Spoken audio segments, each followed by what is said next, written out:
Menteri Keuangan Purbayayudi Sadewa berencana menyederhanakan mata uang rupiah atau redenominasi. Nantinya uang pecahan Rp1.000 akan diubah menjadi Rp1.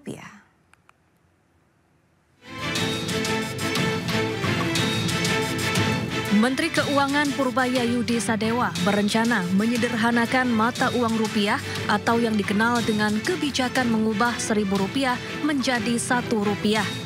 Rencana ini tertuang dalam Peraturan Menteri Keuangan tentang Rencana Strategis Kementerian Keuangan tahun 2025-2029.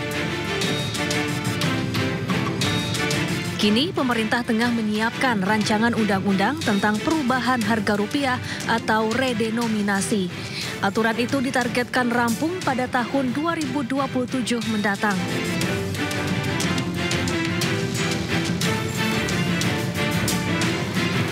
Redenominasi adalah pemangkasan atau penyederhanaan nilai mata uang tanpa memengaruhi nilai tukarnya yang dilakukan saat kondisi ekonomi sedang stabil atau sehat.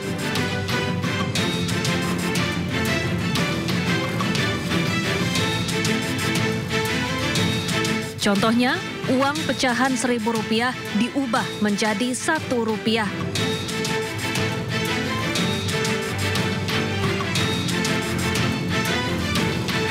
Adapun tujuan redenominasi adalah untuk efisiensi perekonomian nasional, menjaga stabilitas nilai rupiah agar daya beli masyarakat terjaga, dan meningkatkan kredibilitas mata uang rupiah di mata dunia.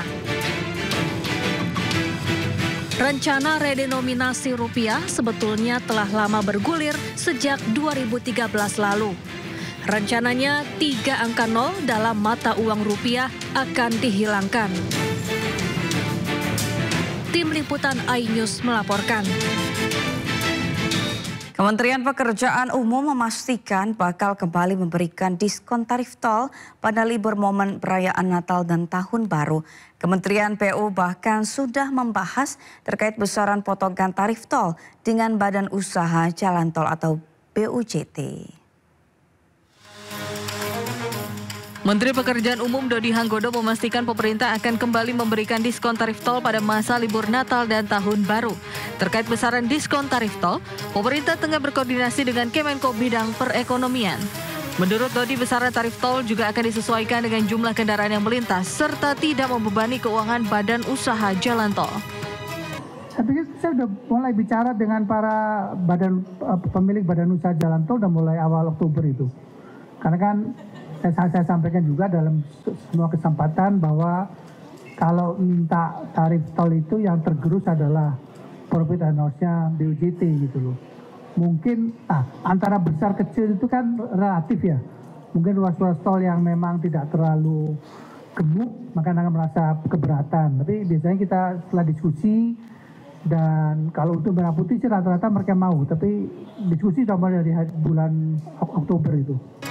Dodi menambahkan selain memastikan kelancaran arus saat Nataru, pihaknya juga melakukan mitigasi bencana pada libur akhir tahun dengan berkoordinasi dengan seluruh balai Kementerian PU di daerah. Terlebih akhir tahun nantinya bertepatan dengan musim hujan, sehingga diperkirakan akan terjadi banjir dan longsor. Kementerian PU juga akan menyediakan call center untuk masyarakat apabila terjadi kondisi darurat bencana.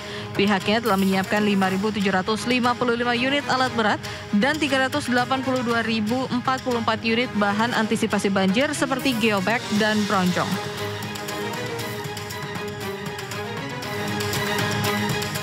Menteri Koordinator Bidang Hukum, Hak Asasi Manusia, Imigrasi dan Permasyarakatan yang juga Ketua Komite Koordinasi Nasional Pencegahan Tindak Pidana Pencucian Uang atau TPPU, Yusril Iza Mahendra mengungkapkan lebih dari 600.000 penerima bansos sosial menggunakan dana bansos untuk bermain judi online. Data tersebut didapatkan pemerintah dari laporan analisis PPATK yang menyatakan ratusan ribu penerima bansos menjadikan dana bansos sebagai modal judi online. Menurut Yusril, untuk memberantas judi online, pemerintah akan menerapkan pendekatan tindak pidana pencucian uang. Dengan pendekatan tersebut, aparat penegak hukum dapat menggabungkan penyelidikan dan penyidikan perkara judi online dengan TPPU. Yusril bernilai selama ini penindakan terhadap judi online sering terhambat karena hanya berfokus pada pelaku dan platform, padahal jaringan keuangan di belakangnya belum disentuh. Yusril juga ingin memperkuat kerjasama antar negara untuk mencegah dan memberantas judi online. Pasalnya, upaya pencegahan dan pemberantasan judi online di Indonesia selama ini belum maksimal.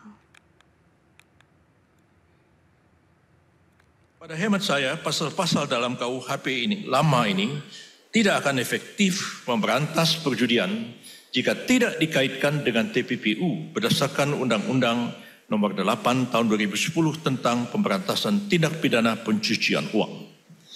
Aparat penegak hukum, dalam hal ini polisi, dapat menggabungkan penyelidikan dan penyidikan terhadap siapa saja yang terlibat dalam perjudian online dengan sekaligus penyidik TPPU. Pemirsa, antrian panjang mobil sampah di tempat pemrosesan akhir sampah Cikolotok, Purwakarta, Jawa Barat terjadi dikarenakan sejumlah alat berat di lokasi TPA rusak. Hal ini dikeluhkan para sopir mobil sampah karena dalam sehari hanya bisa membuang sampah 1 kali.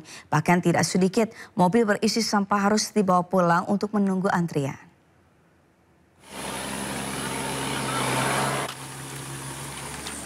Antrian panjang mobil sampah di TPA Sampah Cikolotok, Desa Margasari, Kecamatan Pasawahan, Kabupaten Purwakarta, pada hari Jumat. Mobil bak terbuka dan dump truk pengangkut sampah mengantre panjang. Antrian ini terjadi karena 4 alat berat untuk mengeruk, memindahkan, dan mendorong sampah rusak. Dan yang tersisa hanya 1, sehingga sampah di TPA Cikolotok ini menggunung karena proses penggeseran dan perataan sampah terhambat. Selain itu, tidak ada tempat baru untuk membuang sampah dari mobil sampah. Kondisi ini dikeluhkan para sopir mobil sampah. Selain harus mengantre berjam-jam, mereka juga hanya bisa membuang sampah 1 kali dalam sehari. Karena jika normal, pembuangan sampah bisa dilakukan 2 kali. Bahkan tidak sedikit para sopir membawa mobil berisi sampah pulang ke rumah untuk menunggu antrian. Ya ini alat berat kalau rusak kan otomatis nggak bisa bongkar.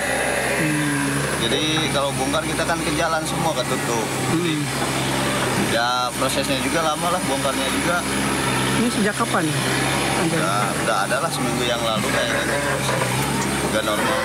Kalau alat di lokasi itu ada, cuman ada beberapa yang emang udah rusak, perlu untuk di-upgrade. Karena 1 alat itu tidak cukup untuk memenuhi sekitar 250 ton sampah per hari, itu kita kesusahan. Nah, kalau misalkan ini bisa diselesaikan permasalahan alatnya, mungkin kinerja kita akan lebih cepat juga. Mobil sampah di TPA Cikolotok, Purwakarta ini sudah terjadi sejak sekitar 1 pekan terakhir. Pihak Lingkungan Hidup Purwakarta juga telah mengajukan penggantian alat berat ke Bupati. Sampah yang dibuang di TPA Cikolotok sebanyak 250 ton dalam sehari. Dari Purwakarta, Jawa Barat, Irwan Saputra melaporkan.